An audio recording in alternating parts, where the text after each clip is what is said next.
nobody around to tell them what to do, and they just get to act a fool. Free Beyonce. We love y'all. We love y'all. We want y'all to get it right, at least get it close to right. And obviously it's subjective. Y'all don't gotta clap at everything. They've built an empire on silence, but what happens when silence cracks? Right now, the whispers around Beyoncé and Jay Z are louder than ever. And this time, it's not just about music or fashion or even power.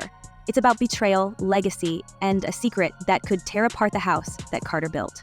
According to court chatter and bombshell filings, a judge may have ordered Jay Z to take a DNA test because Rymir Satterthwaite, a 31-year-old man with a haunting resemblance to the rap mogul, says he's the result of a brief and buried affair from the early 90s. If the results confirm what Rymir has been saying for over a decade, the scandal won't just end with a name on a paternity certificate. It could end the most protected marriage in showbiz. And we're hearing Queen Bey might already be packing her crown. I really wanted to find out who my father was, and for the case not to go how I was planning it, I really thought it was going to go different than... Behind the scenes, it looks like Beyoncé has been preparing for a clean break, quietly, methodically, maybe even years in advance.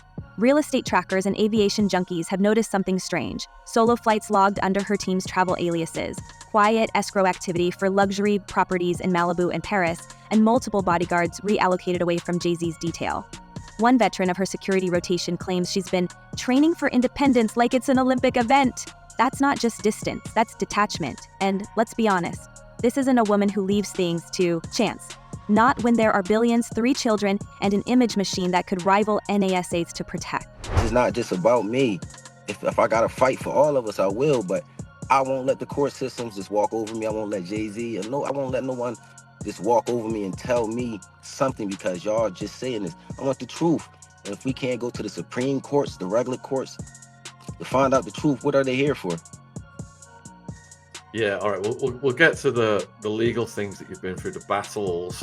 Let's talk symbols, because when it comes to Beyoncé, symbols speak louder than statements. For years, fans obsessed over that IV tattoo on her ring finger, matching Jay's, commemorating birthdays, wedding dates, and destiny itself.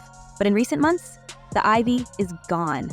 Laser faded, concealed in photos, and eventually not seen at all. Her left hand now flashes designer bling with no loyalty to the past. And for a woman who orchestrates even her Instagram captions like their verse from Psalms, that erasure wasn't an accident, that was a quiet funeral. And while some fans brushed it off as a fashion choice, insiders are calling it what it looks like, a message.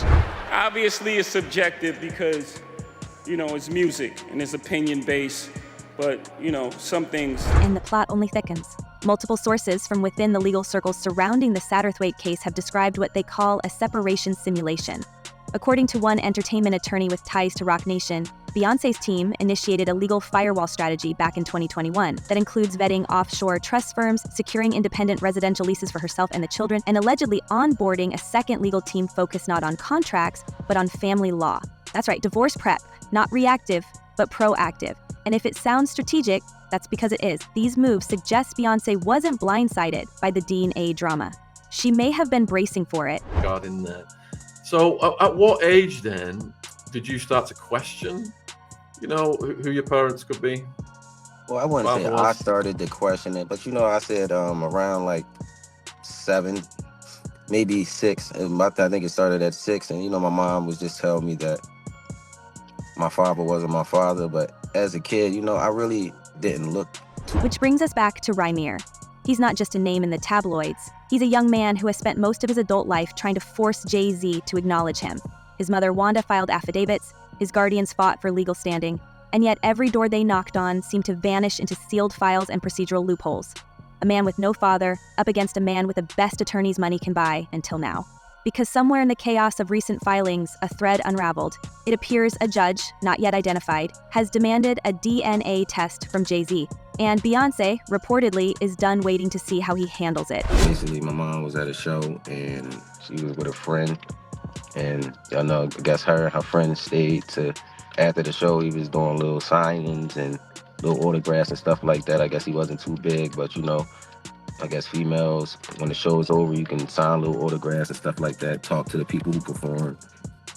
She said she went up there. We're hearing the trust is broken, and not just from what Rymir represents, but from how the entire situation was hidden.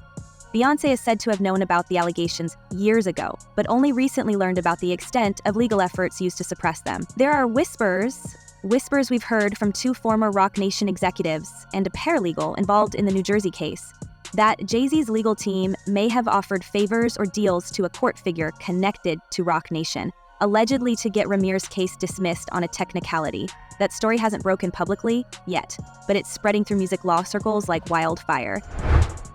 All appears calm and normal until Solange Knowles, Beyonce's sister, lunges at her brother-in-law. And if even half of it proves true, the implications are massive. This wouldn't just be a personal betrayal, it would be a conspiracy to silence a child for the protection of a brand. And Beyoncé, who's built a reputation on female empowerment, generational healing, and maternal strength, would suddenly find herself cast in the role of silent accomplice. Not a good look. Not for the woman who sold us lemonade. The silence starts to look less like strength and more like strategy. But there's only so long you can play the quiet game before the world demands a statement. I never got anything, so why wouldn't I believe my mom? Like, you know, we could have been settled this, and it only takes a conversation and some words, you know. I'm not a hateful guy. I don't hate anyone. I'm not after nobody. I'm not trying to see no one downfall, but this is just some things that just went through court, and they just expected me to just sit there and just take what they were saying. I can't. Meanwhile, the couple's public appearances have dipped into uncanny territory. Separate arrivals at galas, posed smiles without touch, a family dinner in LA where they sat on opposite ends of the table, surrounded by PR handlers but barely exchanging words. And when Beyoncé took Blue Ivy to the grand opening of the Jay Z exhibition in Brooklyn, she arrived in a separate car, gave a rehearsed smile, and left before the after-party even began. One of the staffers at the library event said it best. She looked like a woman doing a job, not a wife honoring a husband. It's the kind of fracture you don't notice until you realize the pictures don't move anymore. And now fans are going back through old interviews, old lyrics, old performances, searching for the signs. Some are pointing to that moment in Beyoncé's Renaissance film premiere where Jay Z leaned in for a kiss and she turned her head just slightly, enough to land it on her cheek. Others have zeroed in on her tour wardrobe. Golds and silvers replacing blues and blacks, diamonds over wedding rings, and not a single mention of Jay Z in her speeches. Not even when she swept awards season like a thunderstorm. She thanked her family, she thanked the fans, but the husband? Not a word. Exactly 10 years ago, they say this was a party for Diddy's son, King Combs, but all the names involved here are huge. Huge. Talking Beyonce, Jay Z, LeBron James. Now, all of those people are just witnesses, according to this lawsuit. All of this casts a long shadow over Jay Z's own crisis, because while he's battling new lawsuits related to the alleged paternity and past misconduct claims that range from deflection to fraud to even darker territory, Beyoncé seems to be staging a quiet escape. Her team has clamped down on media inquiries, issued soft retractions about any divorce chatter, and even reposted a few old family photos to stabilize the narrative. But behind the curtain, the play looks very different. We've seen this move before: controlled optics, public distance, and a slow rebranding of identity. Beyoncé Knowles, not Mrs. Carter. And for anyone wondering whether this is just a blip, one source close to her Houston circle says she's already met twice with a prominent family law attorney known for handling high-net-worth, low-profile dissolutions. That's not rumors, that's calendar entries. And if the court-ordered DNA test confirms what Rymir's been claiming since 2010, Beyoncé's exit might not just be personal. It might be political, because in a time when she's aligned herself with justice reform and female resilience, staying silent next to a partner with these kinds of allegations hanging over him might no longer be an option. He took them to some apartment building, and they did what they did in there. Talked a little bit, had a good time, party, and I guess I can't fully talk as my mom because I'm not my mom. I'm just telling you guys what she told me. It was this, and I honestly just believe her. It's just no doubt. But let's not forget, this isn't just about a paternity test. This is about a legacy. Jay Z and Beyoncé didn't just build a marriage, they built a myth. The Bonnie and Clyde of music, the power couple of all power couples. And yet, if these rumors are true, if there's bribery, betrayal, and a child whose only crime was being born, then everything they built could be at risk. The image, the brand, the empire, and the fuse may have already been lit. Because the whispers about a judge being influenced didn't come from tabloids. They came from people who were in the room. We don't know yet whether that story will go public, but if it does, it could change everything. And while the silence from Beyoncé's camp grows heavier, what's emerging underneath that polished stillness is something far more dangerous than marital heartbreak. If this split happens, and by all signs it already is behind the curtain, the fallout won't be a matter of who gets the Bel Air mansion or custody over Instagram aesthetics. It will be about what gets unearthed. Because what started as a paternity dispute with one persistent man could now expose a decade of sealed filings, unanswered subpoenas, and names that appear too often in too many places. Places that now sit at the center of multiple federal investigations. And a party, so there would presumably be people who could verify it or say it didn't happen. Yeah, and that's one of the problems. You're right. When you mention all those people, they may all have alibis. Well, Jay Z certainly seems to have one. Yeah. So Jay Z has mentioned that he's there with Beyonce, but we know that Jay Z was in New York. Yes. The night that it was supposed to. Now, the night of King Combs' of his birthday, which happens to be April 1st. We traced Jay Z's Gulfstream flight records through a civil aviation database used by industry trackers, and what we found raises even more questions. One former Roc Nation associate confirms his private jet was logged landing in Miami just days before one of Sean Diddy Combs' so-called freak-off weekends allegedly occurred. Another sighting places Jay Z's aircraft on the tarmac at Teterboro, the same New Jersey airport used to shuttle high-profile guests to Diddy's upstate estate, the same property now under scrutiny for its alleged connection to coerced misconduct. Why was Jay Z's jet there during those weekends in those places? Coincidence? Or proximity by design? 10 years. Mr. Diddy, aka Mr. Love, now. No, Sean Carter. Former Rock staffer who spoke under anonymity for fear of retaliation said flatly, Jay knew what went on at Diddy's parties. Everyone who was invited did. You didn't show up to those weekends by accident. And you didn't bring your own team. You used theirs for a reason. If that's true, it's not just guilt by association. It's logistics. A paper trail. One that Beyoncé, reportedly, has known about for months, possibly years. And if so, her silence becomes not just self-protection, but strategic insulation from a wider net of accountability. It's not the first time Beyoncé has used silence as her scalpel. Over the years, she's developed a language beyond words, a symbolic code etched into visual cues, bodily choices, and deliberate absences. When she removed her IV tattoo, it wasn't just about ending a chapter with Jay Z, it was a quiet, ritualistic severance. That Roman numeral wasn't inked casually. It marked their birthdays, their wedding date, their entire mythology. Scrubbing it away wasn't a whim. It was grief in reverse, a private funeral for a marriage the world still assumed was intact. I got older and my mom just continued to say the same thing and she never changed the name. She always was staying with the same name. I'm like, well, Mom, why? Like, as I got to 16, 17, I'm like, Mom, you've been saying this since I was a kid. So it's like, now my mom never lied to me, so why not? And it didn't start there. Long before this latest unraveling, Beyoncé had already begun broadcasting her inner fractures through carefully staged transformations.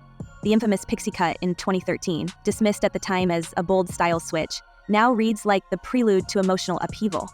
According to stylists close to her team, it was planned like a statement, down to the exact timing post-tour. It wasn't about aesthetics, it was about shedding skin, haircuts, ring removals, cold poses on warm carpets.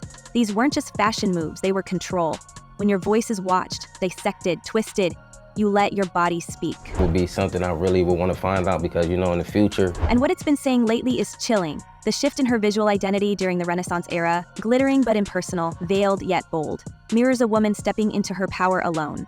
No longer intertwined, no longer performing partnership. This is Beyoncé uncoupled not just from a man, but from a myth. Every public appearance since has layered on the same message. She's mourned in private, she's burned the old vows, and now she's preparing for rebirth. Not soft, not apologetic, but strategic, surgical, and already halfway out the door. And then there's Rymir, the man at the center of this scandal, who says all he ever wanted was truth. According to court documents and statements given to media outlets, he's not just been blocked from pursuing his claim, he's been targeted. Sources familiar with the case say that in the months leading up to the most recent lawsuit filing, Rymir received multiple anonymous phone calls warning him to stop. We're told that at least 2 of those calls were traced to digital numbers linked to an internal roster at a prominent Los Angeles PR firm, the same firm used by Beyoncé's team for crisis management and public positioning. So we just fought it. Like, it was never to chase anyone or make anyone feel like, we just trying to come up with a plan to take your money. I don't want your money. That's not what I'm here for. I'm really here to just find the truth out. And it seemed like that was just so hard to do in these courts. Like, these courts are not here. Let's ask the question plainly. Why would Beyoncé's people have any reason to monitor, let alone contact, the alleged son of a man she's never claimed as family? Why would her crisis team be circling a paternity case filed by a stranger, unless that stranger was closer to her orbit than the public was ever supposed to know? If Beyoncé truly had no part in suppressing the truth, why does her name even appear in the metadata of legal communications tied to this case? A former paralegal who worked briefly with a law firm adjacent to the proceedings claims she was told, quote, "Don't mention the singer. We're not supposed to name her in emails." That's not distance, that's orchestration. And it gets even darker. Legal watchdogs combing through the filings have pointed out procedural irregularities, missing timestamps, hearings never scheduled, entire affidavits sealed without explanation. Multiple court clerks in New Jersey were reassigned during the time Rymir's filings were allegedly misfiled or delayed. One judge, whose name appears both in Rymir's filings and in unrelated business contracts with Roc Nation, quietly retired mid-term. No press conference, no statement, just gone. If we're looking at a cover-up, we're not talking about a favor. We're talking about institutional protection for one of the most powerful families in American pop culture. A machine designed not just to defend Jay Z, but to protect Beyoncé from ever having to answer for what she may have known. I don't have no felonies. I'm not crazy or none of that. It's like, I just want the truth, and it's so hard to get it from the courts. And it seems like Jay Z don't want to say anything. So, I don't want to see him go down for something that you could have just got taken care of. That's it. Because now the questions go beyond, is Jay Z a father? They go to the legal implications of that birth. Wandel Satterthwaite, Rymir's mother, was reportedly just 16 when she became pregnant. Jay Z was in his early 20s. If that relationship took place as alleged, and in a state where the age of consent was 17, the fallout could stretch beyond paternity and into criminal liability. And here's the part no one's talking about yet. If Beyoncé knew about this relationship years ago, if she knew a statutory violation was at the heart of her husband's biggest secret and stayed silent, what does that say about the values behind her brand? We've long been sold an image of Beyoncé as a feminist icon, a cultural guardian, a symbol of female strength and generational healing. But now we're being asked to square that image with the possibility that she helped shield a man from accountability, all to protect the empire they built together. Is her sudden separation a righteous escape, or a carefully timed pivot before the bomb drops? Because let's not forget, court orders can unseal at any moment, depositions can leak, and if Rymir gets the DNA confirmation he's been demanding for over a decade, everything changes. That's a fact that anybody can find. Sure. But what happened once he got into this party at Diddy's house is outrageous. And I know we're supposed to take every lawsuit seriously because we don't know, we weren't there. The Gloria Estefan part, that's just the start. How Beyonce gets involved. It won't stop with headlines. It will trigger new lawsuits. It could trigger an appeal to reopen cases dismissed on technical grounds. And if those sealed records come loose, records that may contain financial transfers, internal memos, maybe even email exchanges between legal teams and crisis managers, then what we're looking at isn't just a broken marriage. It's the slow public implosion of a dynasty that survived everything except the truth. Though now we turn to you. What if the DNA test proves Jay Z is the father? What if that truth uncovers not just betrayal, but a crime? And what if Beyoncé, the queen of control, knew all along and helped bury it beneath press tours, perfume launches, and perfectly staged Grammy speeches? Is she escaping a scandal, or is she hiding one of her own? Let us know what you believe in the comments below, because this storm's just getting started. And if the Carters fall, it won't be from outside. It'll be from within. Stay curious, stay bold, and until next time, watch the throne.